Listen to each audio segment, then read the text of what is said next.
Sul, hello, and labas. Today is Friday, the third day of 1327, and we're going to start today with the wonderful Jacobson family because it is Edith and Edwin's toddler birthday, as well as being the archery day, and I thought that we could do something quite interesting with that. So we're here with the Jacobsons, and then we'll be checking in on Adam over at night training. As we know, Ava's sad because she lost a friend. Why don't you come in to talk to this little guy? Actually, adopt him as your care dependent. Okay, we're not starting with these guys because Dovilė's just gone into labor, so I will see you when we get to the Greystroke home. Dang, she shocked me. Okay, see you there. Well, she doesn't look like she's in labor. She looks great. She looks fantastic. Breastfeed baby, even though I don't know why. Okay, whatever. And then we're going to put Jefferson the second down. Shows that he's not here. She looks great for being pregnant. You know what I mean? Yep, and then we're going to have that baby. Hey, you are... By the way, Jefferson aged up really nicely. I didn't notice this the other day, but his features are a lot more clearly defined now. He's very handsome for a townie, I think. Very handsome indeed. Dovilė, where are you? Okay, I didn't really want you. Okay, it's fair enough. Jefferson, please put Jefferson the second. Okay, you can tummy time him. Okay, Dovilė, let's do this. We're having a baby. Oh, whoops. Go, Dovilė, go. Come on. You're a boss. We all believe in you. You can do this. We love you. You're cool. Oh, Jefferson's running and baby is here and it's a girl. Oh, you know, I think that Dovilė does have boss energy, and I think she would demand that this child be named after her mother, Sif. So we're going to name this baby Sif. And Jefferson's going to deal with it. Okie dokie. Oh, just a singular baby. Oh yeah, and Jefferson the second aged up as well. Man, this baby is so loud. Sometimes I feel as though, golly, you, please tell him a bedtime story. I can't deal with the crying currently. Yikes.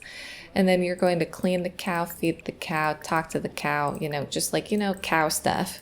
Just do cow stuff. Oh, no need to clean that. Now you can scatter some feed for the old... Okay, just kidding. Now, Dovilė, my good friend... Oh, yikes. This better not be another snuggly sleeper. Yikes. Okay, so... Dovilė, my friend, my wonderful friend... You cannot roll the numbers 1 or 11. Let us see. First one never counts. So she's fine. Man, she has been...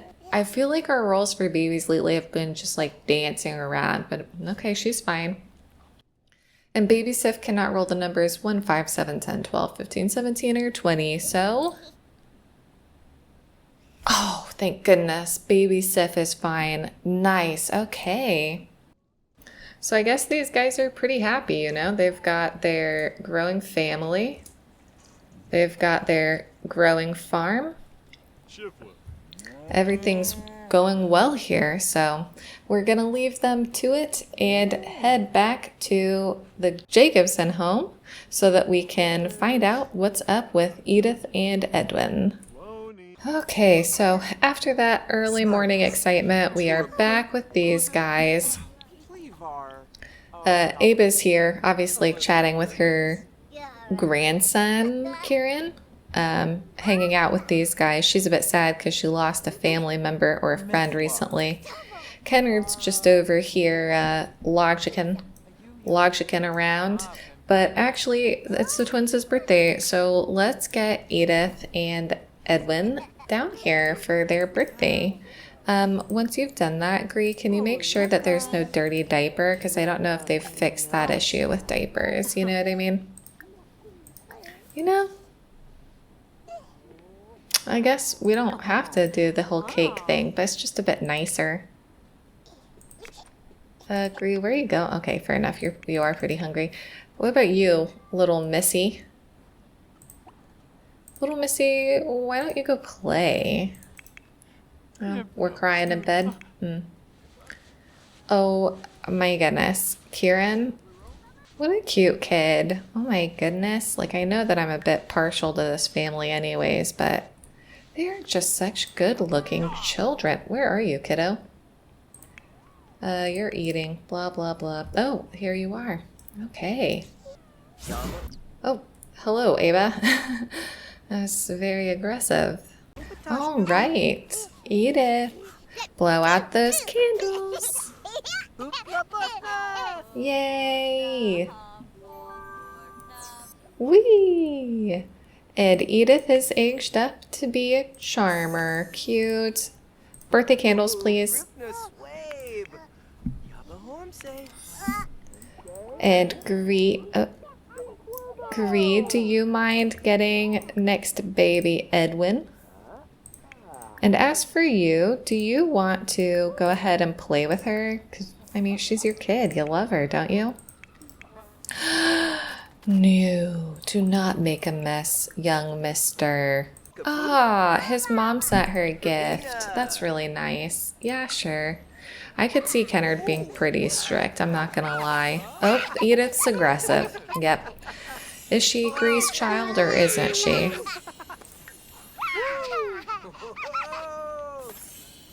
Oh, and here we are.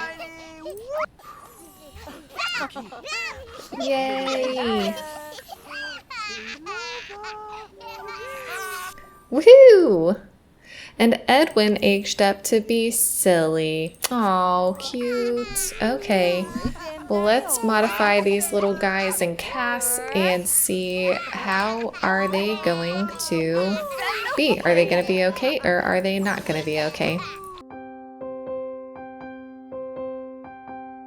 So for Edith to survive, she cannot roll the numbers 4, 8, 12, or 16. First one doesn't count, so she's fine. And what about Edwin? He also cannot roll the numbers 4, 8, 12, or 16. And he's fine as well. Okay, so both of the twins, both of Grey's last set of twins are fine. And nobles, you know, they're nobles. Okay, so it seems like everything's gone pretty okay here. So we're gonna go over to the knight's house to check in on Adam and his knight training and see what's going on over there. Okay, so we are actually at the Castle of England. This is a build that I did a long time ago at the very start of this challenge forever ago. And we're here because there's going to be an archery competition, and I feel like this is sort of an upper class archery competition where oh no, buddy, you've got to go participate, where it's only the nobles who are, you know, allowed to participate. Compete, my friend. And only the nobles are allowed to spectate. So that's why it's all of the knights in training who are out here. Originally, these two guys, they're both Goldblooms. They were around Adam's age, but they've since aged up. So, oh, Kennard's being supportive. Don't worry, Adam, you can keep trying. So Kennard's over here, I guess, judging the competition. Oh my gosh. Not sure where you got that fancy pen from, but... And you can see that's Kennard's dad. He is like almost the spitting image of him. They are almost twins. Kennard's family's genetics are kind of strange. That's his brother, Cuthbert, and so is Oswin. I don't know if Oswin is still out here. No, he's gone in somewhere. But when we got here, I realized that Adam is so sad, not just because the king has passed away, King Edward, but also because that's his dad. I'd forgotten until just this moment. So yeah, he's a little bit sad about that. He did try to introduce himself to Isabella, but I'm not sure that it went that well. He knows Edward III, which obviously we know that's his half-brother. But yeah, they're just out here, you know, trying to compete, see what happens, see what happens. Why don't you tell a story? You can, I don't know, talk to him if you want to. Oh yeah, tell a funny story maybe. Oh, their mom is pregnant. She is quite older. She's quite older. Poor Adam, he's so sad. He's like the littlest boy out here. But I thought while we were here, we could discuss some things about knights and what it was like to be a knight. So basically, at this point in time, knights were the epitome of a sports celebrity. People went absolutely mad for tournaments and jousting. But to participate in a tournament, you had to be of the knightly class. So it was nobles or royals only. And the reason why they had tournaments and jousting competitions is because it helped to improve your fighting skills. But what we might not realize is that jousts were originally very unpopular because they were considered to be too aggressive. There weren't even any rules for how to do it until 1267. And originally there were actually bans against jousts because everyone would get too worked up and they'd basically go around just causing absolute chaos wherever there were jousts. Wait, Isabella, hold on. This is my Isabella in game. She's just wandering around being sad about the death of her husband. Kennard, maybe we'll keep an eye on you because Adam's pretty sad, so we'll just like see this through your eyes if that's okay. Yeah, there we go. There we go. So yeah, originally when people would get together for tournaments and for jousting competitions, they would just get so worked up that they would go around like smashing stuff and causing chaos. It was considered way too aggressive, and there were actually bans, and I think 20 odd knights actually at one time got excommunicated because they broke a ban about not jousting. Also, when we first moved Adam to knight training, I was trying to remember what activities they would do for knight training, and I couldn't. But I've got the list now. It included things like spear throwing, lancing a target from a horse, running at a glove and capturing it while running at full speed, jousting at rings and catching them on the end of your lance, and like what I would consider to be kind of like, quote, sword stuff, you know, like slicing cabbages while you're riding or stabbing a heart on a pillar at full speed on a horse. Stuff like that, like random sword, I guess, game kind of things. But a fun fact that I just learned actually right before recording this is that from the age of 7 to about 14, children who were at the page level of their career, they were, you know, on the knight track, but they were only at the page level, would joust on piggyback rather than on horse, which is kind of interesting. And I thought, if only we had pigs, maybe we could imitate that, but you know, we don't have pigs in here. Oh, I guess that's about it. Oh, Enrique was the winner. Where is your half-brother? Because I'm not against the two of you becoming kind of buddies, you know? Maybe you can go chat with him, console him about the death of the two of your father. The two of you's father? Your father. The both of your fathers. I don't know how to say it. Maybe you can ask for some advice. Brighten his day, maybe. I wouldn't mind if Adam and Edward became pals. I think that would be kind of interesting. And then we could see sort of like, what does it look like having the king's favor? Oh, Adam's such a sweet boy. So here he is, next king of England. He's a youngin', but he's king already. Aw, cute. Okay. And I guess we'll go ahead and send him home, send everybody home, and move on to the next family. So I kind of thought it might be nice to check in on the Lithuanian family since it's been a while since we've last seen them. And so we're here with them. Osharen's in the background, just sort of like working on our skills. Oh, Darius, that's sweet. Simas and Vilkas are kind of just having a chit chat, probably talking about his future. Vilkas was probably laying out that, you know, he's coming up time to get married. He's gotta get married soon, start his own family. That's the way that things go. Simas might be saying, I don't think so, pal. I don't know that that's the life I want for myself. And he gives that charming smile, and he might be convincing his dad that he doesn't have to go down that path, but who knows? Who knows? Whereas Oshra's out here just sort of, you know, being her perfectionist self, working on her skills, being a oh, Sophia. Oh, Sophia. I'm afraid you're gonna be the one to calmly ask her not to make a mess. Her daughter is in here just getting some food. Oh my gosh, they're like super chill, super nice people, and they've walked into our family's chaos, but what can you do? What can you do, kiddo? Oshra, how's it going? Walking around the chicken? Chicken's getting in the way? Yeah, they do that. She's just so pretty. Oh, Simas likes affection. Yeah, we kind of guessed that about you, buddy. So it seems like Vilkas is having a midlife crisis. Desire for success? It's just like we don't have gourmet food in this version of reality. I guess we can get professional service, but I'm not sure what for. We could purchase 15,000 worth of objects, but we've got some dowries and families to set up, and we don't really have a job, so I don't know. Sure, Elzbieta, you can come on over. Well, I guess, Vilkas, that's a point. You could get a job. Do you want to get a job? Let's see. Maybe we'll get a job. Aw, cute. Okay. Vilkas, you can become an artisan.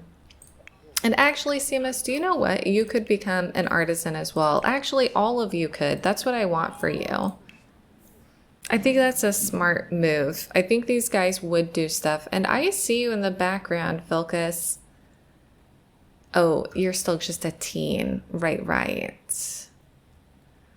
Okay, I guess you can't. You could be a beggar, but that's not really, you know, the vibe I'm going for. Okay, my bad. Why don't you go ahead and get something to eat, buddy? And why don't you also go ahead and get something to eat? These two are just autonomously being super flirty. Oh, he's very attracted to her. You can kiss her. You can boast about family. You can hug.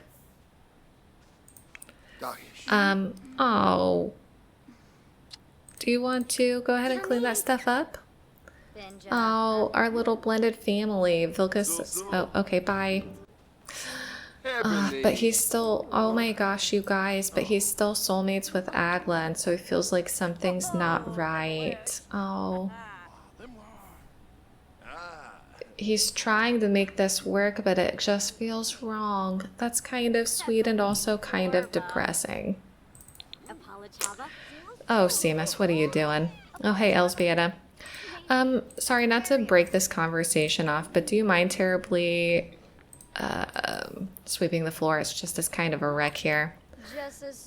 Sophia, are you causing trouble? Wants to make an enemy? Well, they're so nice to each other when their dad's sitting here staring at them and making sure they behave. Well, Sophia's got that face, you know, that face of somebody who's planning on causing chaos. Oh, also, I meant to say that there's no real conflict in Lithuania this year that really warrants any discussion, but next year some things do happen, so we'll check in about what's going on when we get to next year. But I just thought it might be nice to see these guys, you know. Tomorrow, oh dear. Tomorrow, Darius's wife is having another baby as well, so we should see Darius and his wife at that point. But it does seem like it's getting Oshra and Vilkas. Oh. She's getting punished. Give her a timeout, Vilkas. Tell her she's in big trouble. And then Sophia, you can go here. Oh, you can go here. This can be your bed, my friend. That's right, you're in a timeout, buddy. She's not even, I feel like Sophia sets her up all the time because Sophia's the one who's evil and who causes a lot of the drama, but Oshra is always the one getting in trouble, it feels like. Simas is just the last one up, eating his stew, potato and onion soup, thinking his deep thoughts, you know, pondering his life and where he's gonna be and what he wants to be. Thinking about what his dad said about how he's coming up time for marriage, time to have a child. But as we know, Simas doesn't really like kids. I'm not sure he really wants a wife either. He looks happy now, but that might be because he has a bit of a plan.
And I thought we would pop over to Darius's home where he and Isabel have sort of recovered after the last year when they lost their firstborn.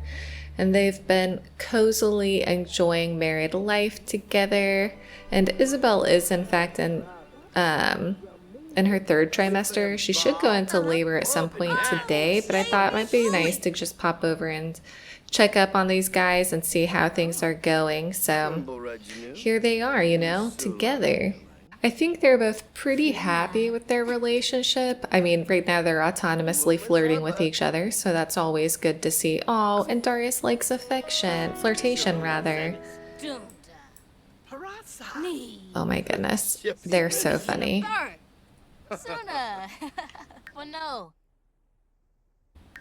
Aw, cute. So yeah, I don't know what's gonna happen with these guys, but it seems like they're just sort of hanging out, chitter-chattering, and I thought it might be nice to pop over here and just see them. Ah, and they're very happy. Okay, well, we'll leave these guys and pop over to the Brewers' because the Brewers have got 2 egg jups today. Only 1 roll, but 2 egg jups. So we'll pop over there and see how things are going for them.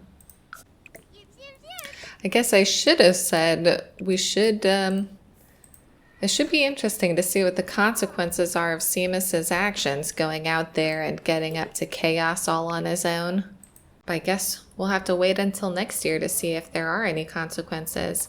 And as for you, little buddy, it is your child birthday today, so you look awfully happy about it. Almost eerily happy, but I guess riding on rocking horses is a lot of fun, isn't it? Well, the baby is upset about its diaper. It's also this baby's birthday to an infant, so we don't have to worry about, what is it called? A roll? We don't have to worry about a roll, we just have to age them up, so. Aiken, though, do you mind helping Alexander to blow out the candles? Because it's that guy's birthday, you know? Okay, buddy, I know that you love that, but... And this baby can age up as well. age up this baby. Woohoo! Go on, Arthur.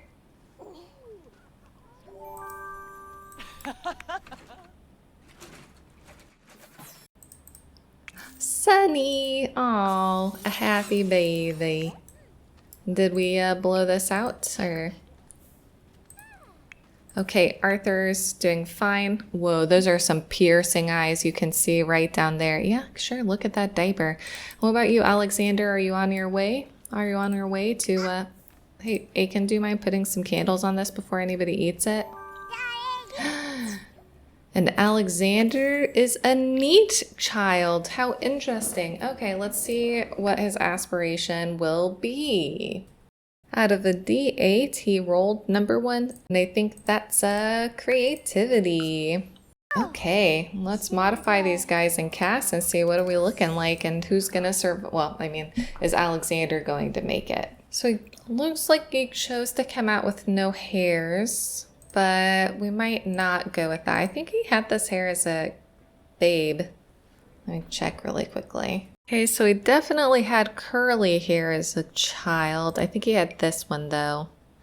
Man, those eyebrows, buddy, are just a little intense. Sorry, I'm gonna have to change them for you. I don't know what is going on. There we go. Okay. So some curly hairs for our curly-haired boy. Let's dress you in a time period appropriate style, bud. Okay, so for Alexander to survive, he cannot roll the numbers 3, 9, or 19. The first one doesn't count, so 15. He's totally okay. It came up in one of the earlier episodes that his eyes were green when he aged up originally, but they kept reverting to blue, and so we thought maybe he had heterochromia. And so I've gone ahead and added that in for him just because it's a little bit more, you know, interesting. These are Praline Sims heterochromia eyes, if you are looking for heterochromia as well.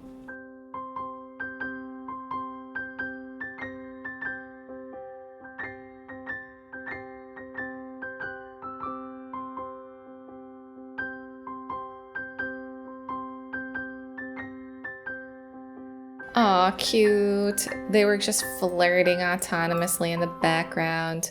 Well, I've gone ahead and gotten Aiken and Elizabeth to try for a baby together again. Because Aiken has a wild number of baby tries. Oh, I thought you guys were going to hang out a little bit more, but nope.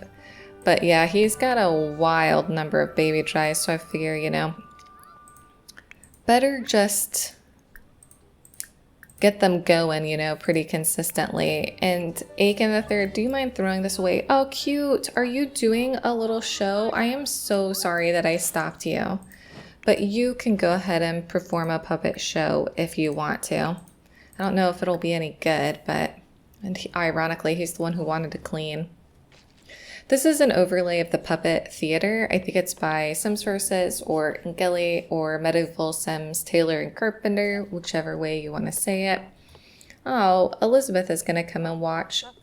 I wonder if they'll have another boy after this, because they've had so many boys. It's kind of what? Oh, Aiken the third. Ugh. Come now, please will you ask him not to make a mess. Were you happy about your sibling? You didn't notice yet. Okay. That baby is so cute though. Look at him.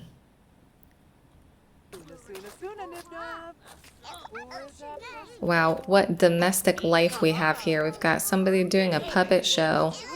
We've got somebody else cleaning. We've got somebody being disciplined. We've got baby over here.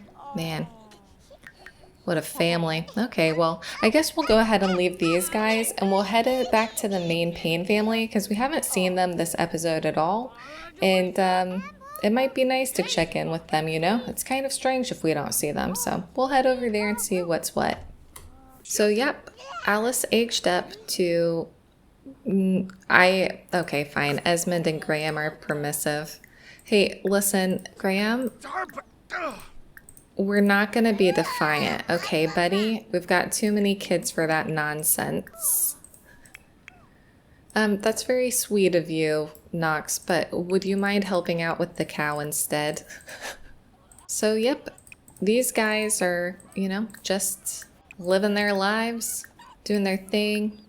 Oh yeah, also our last goat was stolen by Huxley, but I thought, you know, he'd done enough for us and so he kind of deserved it. Oh, it's our brother. Well, sorry.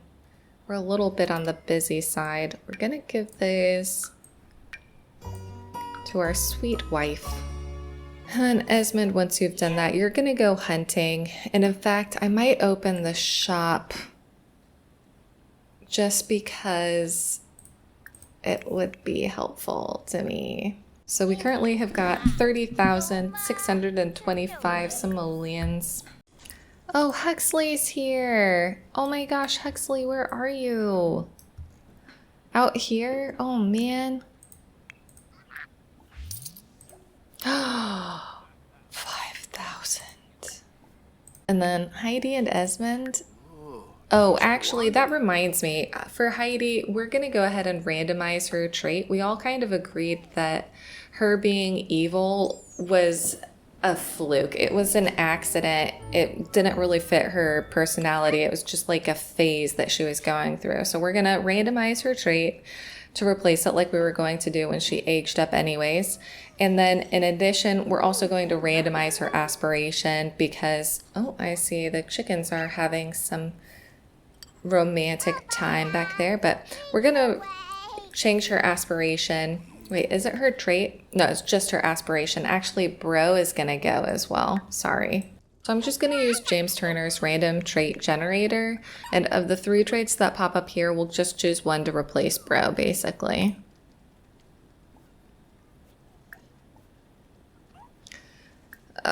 Jealous, materialistic, or hates children. Well, she and Esmond are pretty dedicated to each other and they don't really hang out without each other. So I think I'm going to choose jealous just because it's easier. And then which aspiration? Number 10.